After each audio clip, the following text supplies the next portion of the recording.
Welcome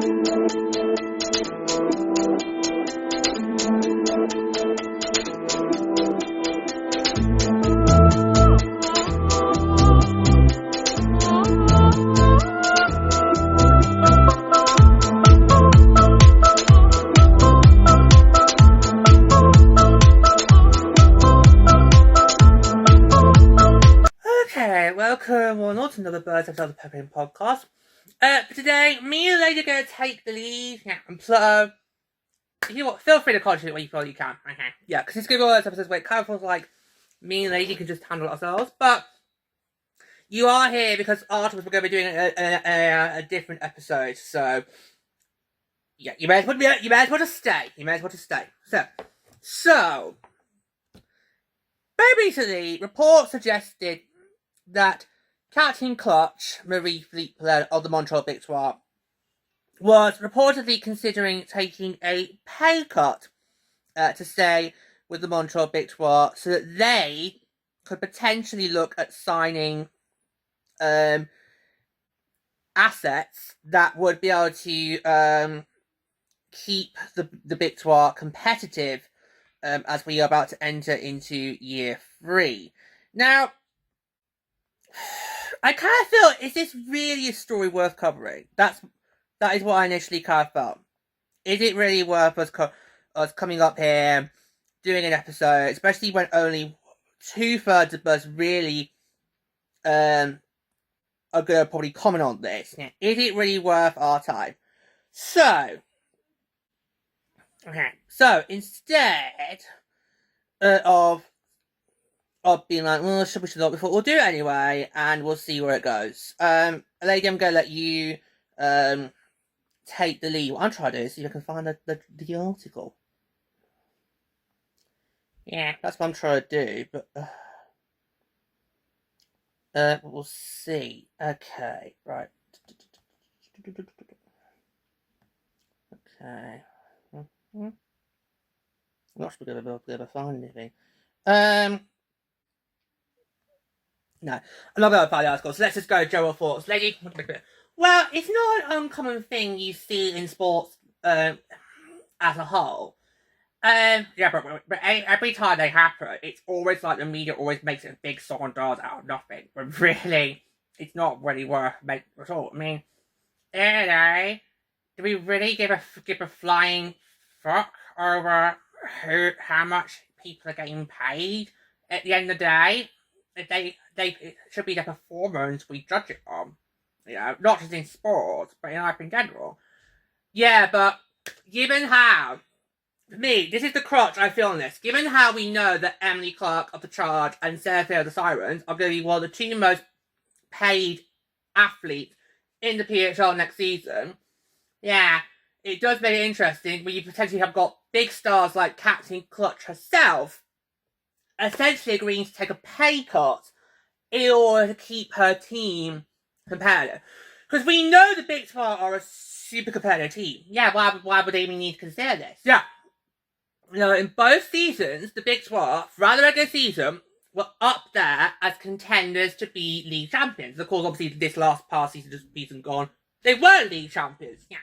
But when it comes to playoff time, when it comes to the time matters the most, the playoffs, the Victoire offense just falls flat. They've been in 2 playoff rounds, 2 playoff series, both in the same final round. That is 3 games in the sweep against Boston in 2024, 4 games against lost the Charge in 2025. That is 7 games total. They've only won 1 playoff game so far. Even the Scepters have more playoff wins than the Victoire. And the Scepters are the exact same both the Victoire. They never won a playoff series. So, but we have both, all 3 of us, have said the Victoire is a team that could one day potentially challenge for a World Cup and potentially could be that team that dethrones us. Yeah, we just don't know. Yeah, and of course, I've been on this summer, I've been saying, I think the inaugural 6, the Victoire, that are the least damaged by the expansion draft, largely to the fact that they're able to protect Erin Ambrose with that 4 protection slot, where we all thought, including you, all thought, okay, Kaya Barnes is now gone, could Erin Ambrose go? Yeah, but because Hair Bars was gone, then the text log got opened, and they were to sneak in and get Amber before she could go. Yeah, absolutely. Yeah. Yeah, but yeah, you always hear it in sports, and every time it happens, the media always likes to make a big song and dance about it, and I just don't really see where it is. Perfect. I know, and didn't she herself admit the Victoire need to make changes? Oh yes, I noticed it being not long after the playoffs, where I think it might have been not long after they got eliminated.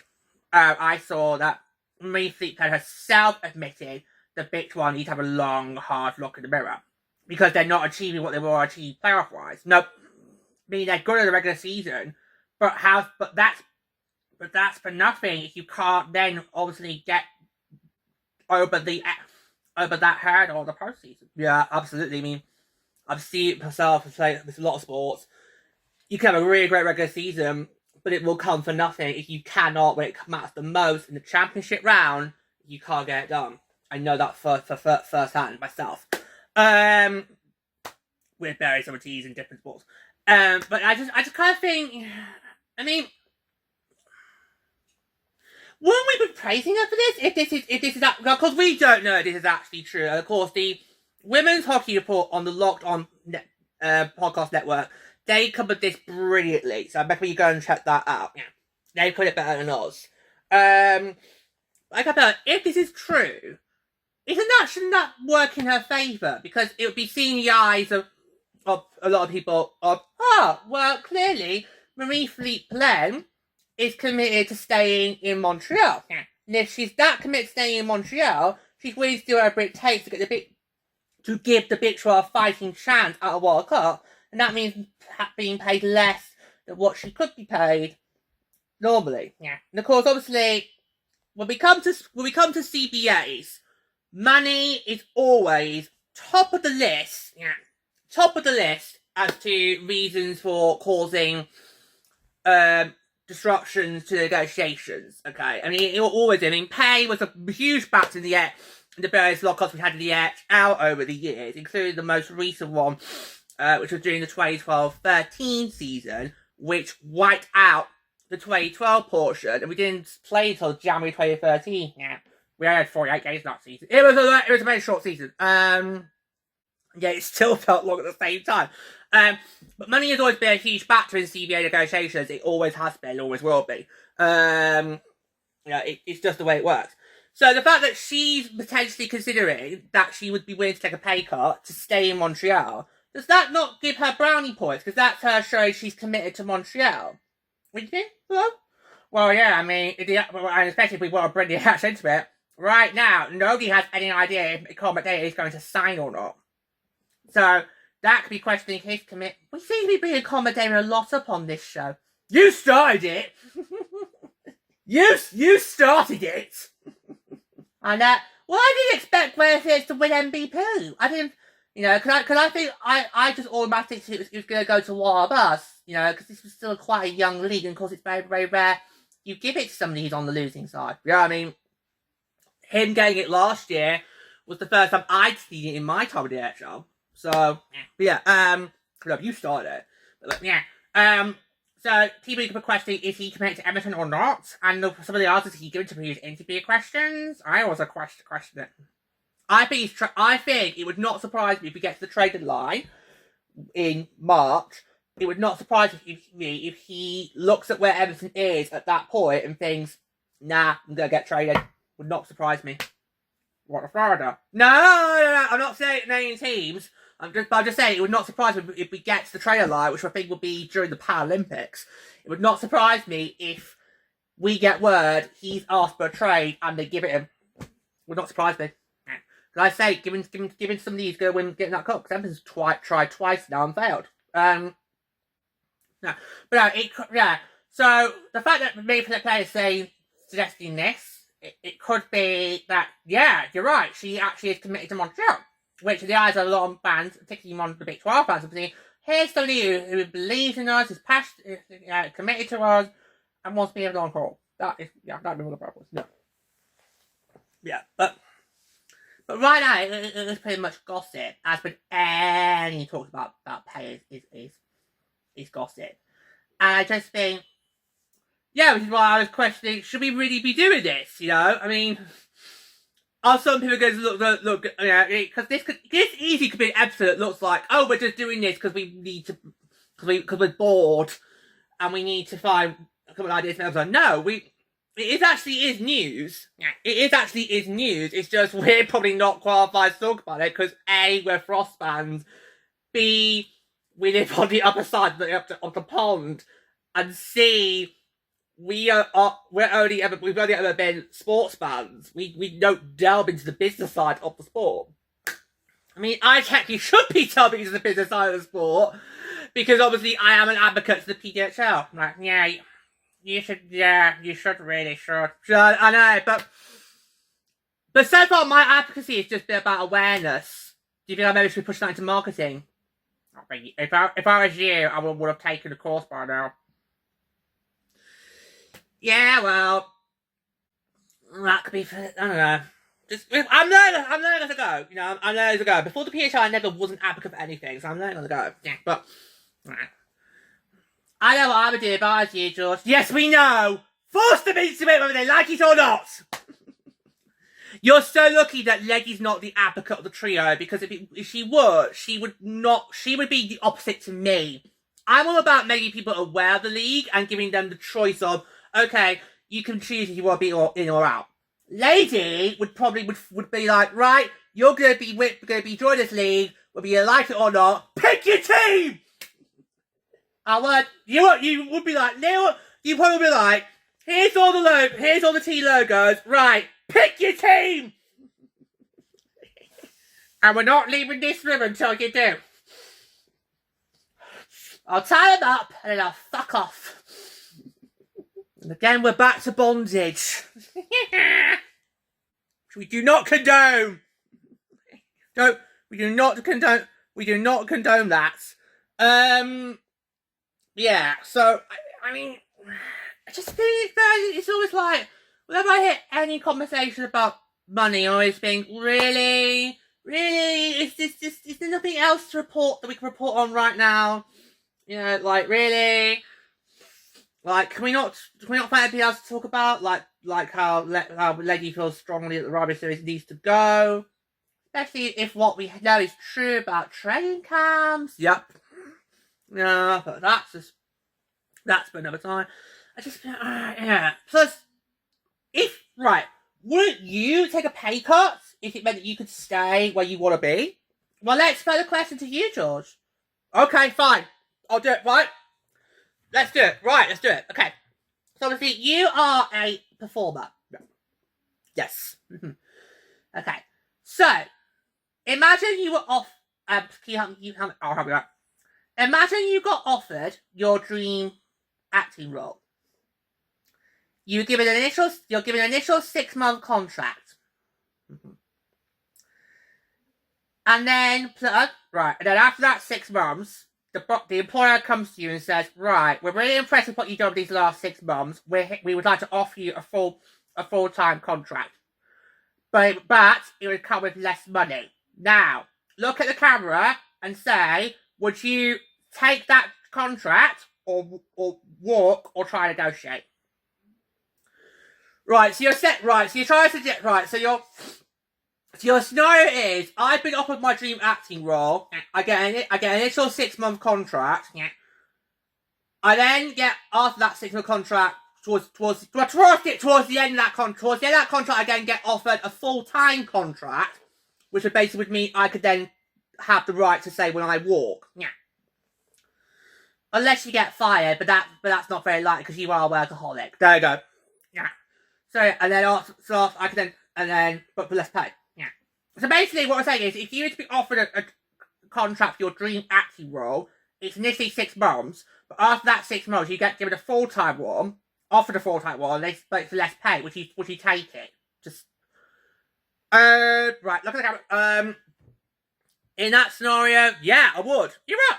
I would. If you were to offer, yeah, I would, because you know. This is what I want to be doing. I believe that it's the only thing for me out there. And love doing it so far. Are we assuming in this scenario that I get on with my castmates? Yeah. Okay, get on with my castmates. We're all becoming real friends and family. Now, yeah. Yeah. So I would. If it meant right. I would. I would happily take a contract that's got less pay if it means that I can then be in the job I want to be in full time. I would do that. Because for me, I don't do my job of performing for the money. Never have been it for the money. Never will be in it for the money. I'm not a performer for the money. I'm a performer because it's what I love to do, and also it's the one opportunity that I get to show the real me. Those are the two big reasons why I love performing. Always have done, always will be. I always keep saying to people, the only way you're going to stop me performing is if you put a bullet to my head. Or drown you, or throw you off the top of a tall building, or cliff top, plunge him down a sinkhole. Mauled to death by birds. What are we doing that one in for? Well, because you don't like birds. Are you trying to give me nightmares before bed? Oh, one more. I've got one more. What? One more. Hit over the head with a stapler. Pluto! That's gruesome. Alright, okay, that's gruesome. You know what happened to me at year 6 primary school. I don't. What happened? He got hit by a pencil to the bloody head. Really? Yeah. Yes, it was in primary school, year 6. This probably shows how thin of a school I've got. Well, you were only about 12 at the time. So, yeah, but still. Yeah, so it was year 6 primary school. I got hit in the head by a projectile pencil. Hit me right in the head. Next thing I know, I'm taken out of the classroom to go get my head checked because it's literally bloody. So that last one, God's sake. No, but to basically right. For your hypothesis, yes, if I was offered a initial 6-month contract to go and do an acting role that I have dreamt of all my life for, and then after that 6-month contract I was offered a full-time one for less pay, I would take it. I would bite your hand off, okay, because I would want to stay in the job that I love doing, because it's what I've always wanted. I would take that pay cut, okay. Right, yeah. Well, there you go. So we wanted to just try and hone it in. You know, it's not just for athletes, it can be for any profession. Yes, but chances are not everyone would be like me, okay? Chances are there probably are some people who would do it for the money and probably would think, nah, not gonna take that pay cut, and so come back to me with another offer or I'll walk. I'm not that person. So I honestly, I don't think I was the best example there, because you guys know I would take that contract willingly. There's others out there like me who would not take that contract willingly and probably wouldn't. So, great hypothesis, but unfortunately you picked the wrong guy because you knew I would take it regardless. You need to put that hypothesis to people who would literally have to consider it. I would not have to consider it. Yeah. Now, we don't really know what extent of Marie Philip's current contract is. Is it even due to be renegotiated yet? No idea. I think the free agency side didn't they start like a 3-year deal? I think they got given the maximum at the time, which I think was 3 years. So that technically would mean that after this season, she would be a free agent, along with the likes of Hilary Knight, Sarah Nurse, Calicoin Schofield. Yeah. So, yeah. To name a couple. Yeah. Yeah. At least that, like, yeah. All those inaugural 6 first signings back in, what was it now, September 2020? Yeah, September 2020. I think they got given the maximum contract you could have handed them at the time, which was 3 years, and they will probably, and they'll be up after this season. So if you thought the off season we've been having right now, you thought that was mad for free agency. Wait till we get to summer 2026. Yeah. Yeah. So we don't even know for certain if this pay cut is actually true or not. It was a report that was put out there by the media, right? And literally everyone's just put two and two together because it's Captain Clutch. They're saying, "Oh my God, what's she doing?" Yeah. But seriously though, pay the ladies what they're worth. Oh, here we go. Pay them what they're worth. No. If they are worth X amount of dollars, whether it be US or Canadian, yeah. Of course, it's because obviously it's different. I know. Don't start on currencies. Because some of them want to ask what's the euro. I know. Could you imagine we had independent Scotland? What's the difference between the British pound and the Scottish pound? Didn't think that one through, did you, Nicola? No! I just think, yeah. X amount of dollars, pay them what they're worth. I know. Pay them what they're worth. If they're worth this X amount of dollars, then pay them what they're worth. As long as it doesn't affect the salary cap. Yeah, because you've got to remember that obviously, like most hockey leagues, the PHL, the PHL, sorry, I'm getting tongue on that. Like most, start playing it. Like most hockey leagues, the PHL has a salary cap. That means each team, and this of course includes our newbies, Seattle, Vancouver, each team cannot go over a certain amount, otherwise the salary cap. Yeah, and it could incur serious consequences if you do that. Yeah. So there you go. So you've also got to bear the salary cap in mind. So it's a big twat of thinking they want to try and get some assets in that could help bolster their roster. They've got to make sure that they don't go over the salary cap threshold, but at the same time still are able to pay the current members of that roster. Now that means that like a Captain Clutch has to take a pay cut in order to Big 12 to get a cut, and so be it. It's interesting how they both mentioned her, not Laura Stacey. Oh! Dubai! Remember, they are a married couple. So, wife is only one brought up. Maybe they both have, but she's not gone public on it. Maybe they see Captain Clutch as being, don't say top, say top. Well, someone brought up bondage. Maybe they've been Marie Philip's top and Laura Stacey's bottom.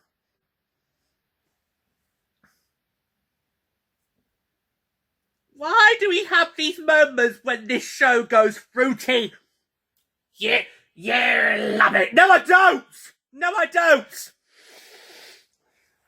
I do not. Okay, it's supposed to be a serious show. It's gone fruity. Every time I have these feelings. Why is it always just goes this slutty? Anyway, yeah. So, right. Let me try and ask this question, because I just feel like we're trying to drag this out. Let me ask this question. If Marie Philip-Poulin was confirmed to... Now, we can say what the fuck we like, because we're not Victoire fans. We are Frost fans, so we can say what the fuck we like. If Marie Philip-Poulin does take a pay cut, would we have a problem with that? One by one, yes or no? Start us off. No. Lady, pay her. So that's a no. No. And George, no. No. At the end of the day, we are talking about the 2025 Billie Jean King MVP award recipient here, okay?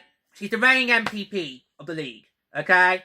So, does it really matter how much she's earning, as long as she's able to perform well to Victoire? And she's got high expectations next year, particularly Canada on the international stage, because she was the Marie Philip-Poulin wants to see the trifecta on the world stage. That would be men's, women's, and para all get gold. Now, the women's could have a strong chance. Yeah. The men's, it's going to be, I don't know, because obviously the last two Olympic cycles for the men's tournament have proved some shockers. But people argue me and say, that's because the XL wasn't on board. And I say to those people, come back to me in March and let's see, shall we? You're simply going to be hoping that some of the big hitters get knocked out of the quarterfinals so you can go, well, I told you so. Yeah. But I remember that with 2022 being all these shocks in the quarterfinals men's tournament and people were like going, oh, it's because the NHL wasn't there. I'm like, well, naff off. Yeah. And then power hockey, I know, because it has, the power hockey's always been US and Canada, it's always been done by the US. And of course, the USA dominated in the inaugural Women's Power Championship we just had at the end of August, during Bank Holiday Week, it was, in the UK. I know. Yeah, so she's got high hopes for Canada going to 2026, but we'll see about that. Yeah. But I honestly don't think this is that big of a story, you know. I mean, I just don't think it's that big of a deal, okay? She knows what would be the right amount for her to be paid. And Marie Philip-Poulin thinks that she needs to take a pay cut in order to not only stay with the Victoire, but also get the Victoire World Cup. Then so be it. I mean, who knows? This next season it could be the Victoire that win the World Cup. And then she could go, well, there you go. All you know, sport, I should take a pay cut. That's why, because look, we're now World Cup champions. We don't know. We don't know. It's too early to predict that. We don't know. But are the Victoire in a strong position to do that? Yeah, they are. Because they didn't suffer that much damage, in my opinion, at the expansion process. It was other teams like the Scepters, the Fleet, that suffered bad in the expansion process. Yeah. So I wouldn't read too much into this, guys, but we just kind of wanted to come on as always, because obviously whenever there's any big women's hockey news, we always will come on and give our thoughts and try and do our fair analysis of it on the fans protected side, because obviously that is all we can do, because also we're not involved in the business side. Although I think these two think I should be, given how I am an advocate to the PHL. Yeah. Any more else you want to talk about that, or do you feel like we've dragged this out as far as we can drag this out? Well, obviously, we're supposed to not be here, so I'm just gonna... Well, I think you've done well. Yeah, initially it was going to be just me and Lady, but we are recording another episode afterwards where all three of us need to be involved, so we just thought, you best just come on regardless. Yeah, Lady, anything else you want to say? Pay her what she's worth, and whatever she decides to do, takes a pay cut, not take a pay cut, in a day, she's doing what's best for her game. And who knows, if it pays off a bit in the long run, then well done to her. She's clearly worked out something that the other stuff. Because I think it's ridiculous you've got, and this is what I will say to finish off. Go back to about Clark and Fillet. I think it's ridiculous that Emily Clark and Sarah Fillet are going to be one of the highest paid players in the league next season. And yet you've got Captain Clutch considering taking a pay cut in order to stay with the Victoire and also to get them competitive. Let's ponder on that charge, Simons. Yeah. For me, I echo Lady there. You know, if she feels she needs to take a pay cut, do it. And who knows, it could help in the long run, and maybe get the Victoire that World Cup, and become the first Canadian team to win the World Cup of the PHL. That's all I'll say. It could, yeah. So there's pros and there's cons to it, but anyway, Marie Philip-Poulin is going to do what's best for Marie Philip-Poulin.